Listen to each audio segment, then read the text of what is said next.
Agora vamos falar sobre linguagem não verbal. Lara, o que é a linguagem não verbal? Como o próprio nome diz, é a nossa comunicação que nós não verbalizamos. Então é tudo que o nosso corpo fala sem a nossa voz, sem a nossa boca. Para vocês saberem, 93% da nossa comunicação é não verbal. É totalmente inconsciente. Por exemplo, vou dar um exemplo mais básico.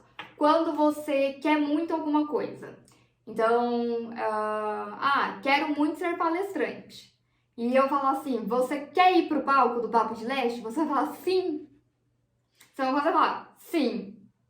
Tá vendo? É incongruente. A minha boca está falando sim e o meu corpo está dizendo que não.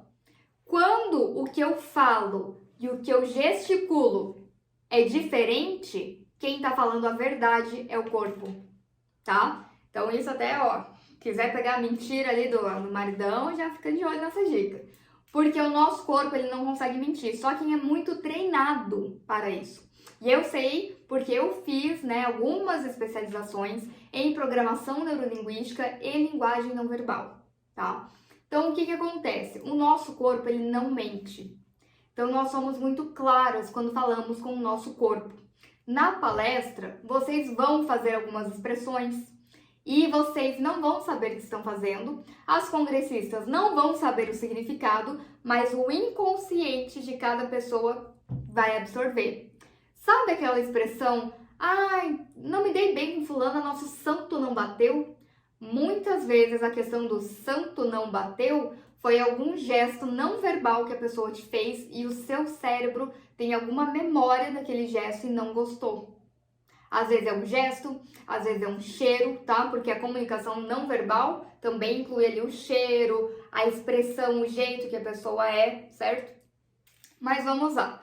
Antes de eu passar o posicionamento do palco, de fato, como vocês vão falar em pé, que daí eu vou virar a câmera, eu vou fazer uma outra demonstração para vocês. Quero falar que a linguagem não verbal, ela começa assim, desde a vestimenta, jeito que arrumamos cabelo, maquiagem e tudo mais. Então eu vou começar de cima para baixo. Vou falar primeiro do cabelo. Então, quando nós, mulheres, prendemos, jogamos o cabelo para trás, tá? Prendemos ou jogamos para trás. Então, digamos aqui, prendi a franja. Ou fiz um rabo de cavalo. Ou fiz um coque daqueles bonitos, não um coque de quando a gente tá com preguiça de estar em casa, tá? Que a gente faz aquele coque bem arrumado aqui. Tudo isso demonstra poder, tá bom? O cabelo para trás, as mulheres que usam mais o cabelo para trás, significa que são mulheres mais poderosas, que são seguras do que falam, certo? Cabelo jogado para o lado esquerdo. São mulheres mais emocionais, tá? Então, geralmente, elas vão ter uma fala mais carinhosa, elas vão ter uma comunicação mais meiga. Cabelo jogado para o lado direito, mulheres que são mais racionais. Então, são aquelas mulheres que elas é meta dada, meta batida. Não tem meio termo com elas. E o cabelo no meio, não que signifique insegurança, tá? Mas é uma coisa que remete mais à menina. Ele é mais infantil, tá? Então, principalmente se for assim, só joguei no meio, ou joguei no meio e aqui, pra trás da orelha. É um cabelo que, olha só como já mudou a minha imagem. Eu já não tô nem gostando dele na câmera, certo? Por mais que eu use bastante assim, mas quando fica muito assim, muito, mirradinho, fica muito meiga, muito delicada e passa ali uma juventude em excesso. Uma mulher ali muito meiga, uma mulher muito delicada, uma mulher muito jovem, não uma mulher tão poderosa. E lembrando também, cabelo liso, tá? Vai passar mais sensualidade, vai passar mais vou ter que editar isso depois. Mas vai passar ali que a mulher fica mais feminina, mais delicada, o cabelo liso, delicada, sensual e também mais jovem, tá? Quando você ondula o seu cabelo, o que você aquelas ondas leves, aquele movimento, ou um cabelo mais curto, né? Que dá aquela sensação de movimento, vai também te trazer uma mulher mais madura, uma mulher com maior posicionamento, tá? Então, vou dar um spoiler aqui pra vocês, primeira mão, eu uso cabelo longo. Meu sonho sempre foi ter cabelo longo, meu cabelo é mega hair, tá? O meu cabelo natural não cresce nem a pau. E só que hoje eu tenho um outro posicionamento. Eu não sou mais a menina dos cílios, eu não sou mais a Lara meiga. Eu quero passar a imagem de Lara mulherão. E muitas pessoas ainda não me enxergam assim. Então sim, eu vou mudar o meu visual, porque a imagem que eu quero passar é diferente. Então às vezes a gente fica assim resistente, acha que é muito coisa da modinha, é muito coisa, mas eu tenho sentido na pele a diferença de coisas simples, como o lado que eu deixo o cabelo. Eu adorava usar ele no meio, mudei isso. Liso demais, tô começando a usar mais ondulado. Comprido demais, talvez eu corte, né? Também não é assim do dia pra noite que a gente vai fazer as coisas. Mas sim, a gente se preocupa com a posição, o posicionamento que a gente passa. E lembrando, principalmente quando você é palestrante, você é autoridade no palco. Então você tem que mostrar a autoridade que você é, tá? Você não vai subir no palco para as pessoas acharem, tadinho, olha lá essa moça, conseguiu essa oportunidade, tem um conteúdo bom, mas não sei, eu tenho uma vontade de pegar ela no colo e cuidar. Porque você tá mostrando ali uma certa fragilidade, uma certa juventude em excesso, né? Aquela menina mesmo. Então vocês podem ver até as palestrantes hoje que são bem novinhas, que hoje a gente tem palestrantes bem novas no mercado, o visual delas não faz parecer que elas sejam tão novas, certo? Vamos lá, falamos do cabelo. Agora vamos aqui para o rosto, né? Nós somos lash designers, então o que a gente mais tem que entender é sobre a harmonização do nosso olhar. Então, sim, sobrancelha mais arqueada, o olhar mais, né, com o efeito do gatinho, mais sensual, transpassa poder. Quando você é palestrante, sim, a gente quer passar a imagem de poder. Então, eu sugiro, vai palestrar, se harmonizar com o seu olhar, que também não adianta, né, quem tem os olhos afastados, ou enfim, tudo que vocês já sabem, querer fazer um gatinho. Mas se combinar, se harmonizar com o seu olhar, fazer uma técnica de esquilo ou de gatinho, faça, porque vai transmitir mais poder, certo?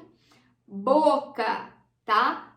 Tons de batom. Se você passar o vermelho, sim, o vermelho também traz poder, só que o vermelho ele traz muita sensualidade. Então tem que tomar muito cuidado. Batom vermelho só se você tiver com tons nudes de roupa, né? Uma coisa que te deixe mais elegante, que o vermelho ele fique sofisticado e não vulgar, ok? Maquiagem, sempre uma maquiagem bem feita, né? Por mais que a gente que usa cílios, a gente fala, cara, com extensão de cílios, a gente usa cílios, passa um protetor com cor e tá tudo bem. Para palestrar, não. Para palestrar, você tem sim que mostrar que você se cuida também. Que você é uma mulher que gosta de produzir, né, o seu rosto e demonstra isso como autoridade, tá? Acessórios vão ajudar muito. Acessórios sofisticados vão passar poder, tá? Não vou falar muito sobre isso porque eu não sou consultora de imagem, eu tô falando da linguagem não verbal. Então, assim, acessórios poucos, mas marcantes vão ajudar no seu posicionamento, tá bom? Roupa, tá? Aqui a gente vai chegar numa quebra de padrão. A roupa, eu não gosto de ficar naquela caixa que todo mundo fala que é o blazer. Tem que estar de blazer. Tem que estar com uma roupa de alfaiataria. Não, não precisa, tá? Mas não adianta ir com um decote lá enorme, uma micro saia, que você não vai demonstrar poder nenhum. Vai mostrar que você teve dinheiro para colocar silicone, para fazer sua lipo, beleza. Mas isso vai chamar mais a atenção do que o seu conteúdo. Então, roupas que transmitam poder e sofisticação, tá? Posicionamento, autoridade. Não tô falando que você não pode ir de saia, não pode colocar um decote. Pode, mas é que tem meninas que elas vão palestrar com aquele decote aqui, ó, no umbigo. E é realmente essa a imagem de palestrante que você quer passar? É nisso que você tem autoridade? que acontece? Quando a gente vai palestrar, o nosso conteúdo tem que chamar mais atenção do que a gente. Eu lembro quando eu fui apresentar o meu TCC na faculdade, era obrigatório ir de preto, cabelo preso e ficar com as mãos para trás. Pensa, eu que falo com as mãos foi uma tortura. Eu questionei muito o meu professor naquela época. Porque naquela época eu já fazia os meus cursos de linguagem não verbal e na linguagem não verbal é muito importante que a gente gesticule. Mas meu professor falou uma coisa interessante. Ele falou assim, Lara, o TCC, a banca não tem que prestar atenção em você. Tem que prestar atenção no seu conteúdo. Então, quanto mais neutra você estiver, melhor. E isso me fez refletir. Não estou falando que na palestra você tem que ser neutra, que não tem que aparecer. Tem que aparecer, mas não em exagero. Porque o que importa é o seu conteúdo, não o seu corpo, tá? Então, sim, coloque uma roupa bonita, uma roupa que você se sinta confortável, que você acredita que passe um posicionamento. Pode ter um decote, pode ser uma saia, mas nada em exagero, tá? E fuja daquele negócio, eu tenho que estar num terninho, toda padrãozinha, toda bonitinha. Se não for seu isso, vai ter um ruído de comunicação. Porque imagina que você é uma roqueira, que ama preto, só usa preto. Aí eu venho aqui e falo pra você, não, mas aí você tem que usar tons pastéis na palestra. Aí você vai lá toda de rosa. Não é você. As pessoas vão entrar no seu Instagram, vão ver que não é isso. As pessoas que te conhecem por fora, que vão virar suas alunas, né, e te conhecer um pouco melhor, vão ver que não é isso. Então não adianta também você subir no palco e querer passar algo que você não é. Você vai usar as estratégias para aprimorar quem você é, mas nunca mudar, só melhorar. Então, é roqueira, gosta muito de preto? Beleza, a gente vai usar o preto de uma forma estratégica, vai usar um acessório que destaque, vai usar uma roupa preta ali que seja um pouco mais sofisticada, uma roupa que passe mais autoridade, né? Não vai usar preto com um colar que os roqueiros usam, né? Que é esse colar com spike, etc, né? Aí a gente vai ali tentar procurar trazer para um meio termo. Mas você precisa se sentir você, certo? Novamente sobre linguagem não verbal, chegamos aqui então, né? Falamos do rosto, eu já falei muito da gesticulação aqui, né? E vamos falar, como eu dei o exemplo, né? Do sim e do não. Então, concordo, discordo. Sabe? Tem muitas outras técnicas aí que eu posso ensinar para vocês, mas eu vou focar somente no que é interessante para usar nas palestras. Então, na palestra, sorriso, tá? As pessoas precisam ver que você está feliz em estar ali. Então, se alguém te pergunta alguma coisa, Lara, né? Eu palestro muito sobre gestão financeira. Lara, você prefere usar, sei lá, máquina de cartão ou Pix? Não, Pix. Sabe? Fica uma resposta muito óbvia, muito dura. E, não teve nenhuma instrução. Não, eu uso Pix. Né? Então, não, você vai trazer ali, olha, então, lá no meu estúdio, eu prefiro usar o Pix, né? Até porque as vantagens do Pix, tarará, tarará, tarará. Nunca dê uma resposta atravessada, ok? E ali, um leve sorriso. Quando alguém te fizer uma pergunta, demonstre atenção, tá? Toda vez que você se inclina para frente, você está demonstrando atenção. Parece que você quer se aproximar da pessoa. E a pessoa vai sentir isso inconscientemente, ok? Agora, se você se afasta, quando você se afasta, é o seu corpo dizendo que não concorda, que não quer aquilo. Sabe aquela típica cena, gente, mulher na balada, vem aquele cara falar com você, você fica... É o seu corpo automático, não é nem você que quer afastar. Ou quando alguém tá falando muito perto de você e tá cuspindo, aí você começa, sabe? O seu corpo fala muito mais do que você imagina. E outro ponto forte da linguagem não verbal, gestos com as mãos. Ai, Lara, nisso eu vou ser ótima, porque eu falo muito com a mão, sabe? Então tudo que eu tô falando, eu tô explicando. Não, calma, não é isso. É usar as mãos de uma forma assertiva. Então, se você é aquela pessoa que fala muito aqui com a mão aqui em cima e muito grande, né? A gente vai precisar lapidar também. As mãos, elas vão ser pontuais. Então, vocês percebem que tudo que eu falo, as minhas mãos vão acompanhando no ritmo que eu falo? E podem ver, quando eu falo, por exemplo, eu acabei de falar ritmo. Você viu que automaticamente a minha mão veio aqui e gesticulou para minha boca? Ou quando eu falei, é algo inconsciente, eu já apontei para o cérebro, já apontei para a cabeça. Então aqui as minhas mãos, elas vão direcionar também para onde está o foco do que eu estou falando, certo? Então são movimentos mais pontuais. Se você ficar aqui a mão muito, ela vai ter um ruído de comunicação, ela não vai estar passando o que você precisa. Ela vai estar num desespero, porque gestos muito acelerados, eles vão sim demonstrar desespero. Uma pessoa muito agitada, talvez até uma insegurança.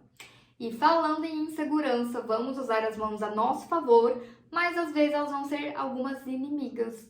Porque elas, se você estiver insegura, elas vão passar para o público que você está insegura. Por exemplo, sabe a pessoa que está falando e ela fica assim com a mão?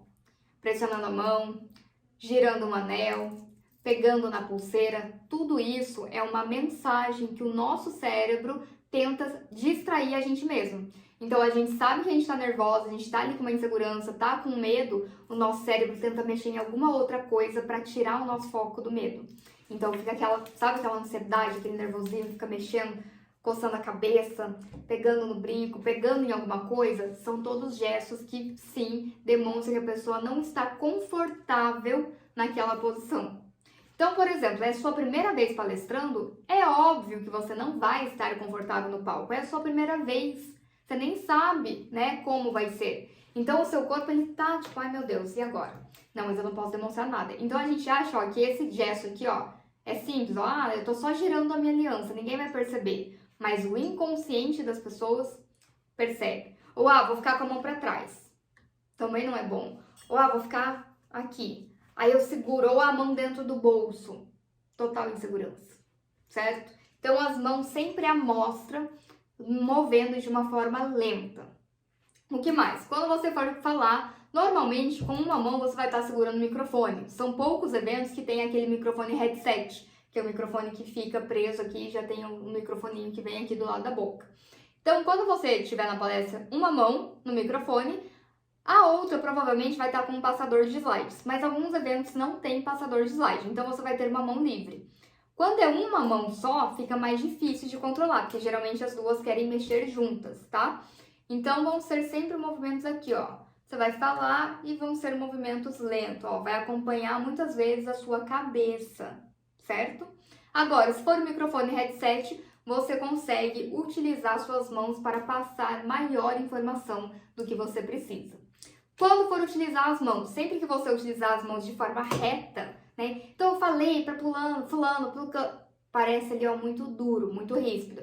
Então tenta deixar as mãos aqui, ó, mais leves, mais soltas. Vai falar, então, eu falei para fulana, ó, tá vendo? Minha mão faz um movimento leve. Só, eu falei para ela não vir ontem. Ó, parece que eu tô brigando, entende? E também se fizer um movimento curto, eu falei para ela. Falei que não era para ela vir. Fica muito meio. Então, sempre aqui, ó, as mãos na frente do corpo. Também não precisa parecer uma anêmona, né? Não vai ficar assim no palco. Movimentos lentos, mãos sempre gesticulando do corpo para frente, tá? E movimentos sempre mais ondulados, nunca firmes, nunca retos, tá? Que mais sobre comunicação não verbal? Agora nós vamos falar sobre postura no palco. Como caminhar, como se posicionar, em qual lado do palco ficar, mas vou deixar isso para a próxima aula.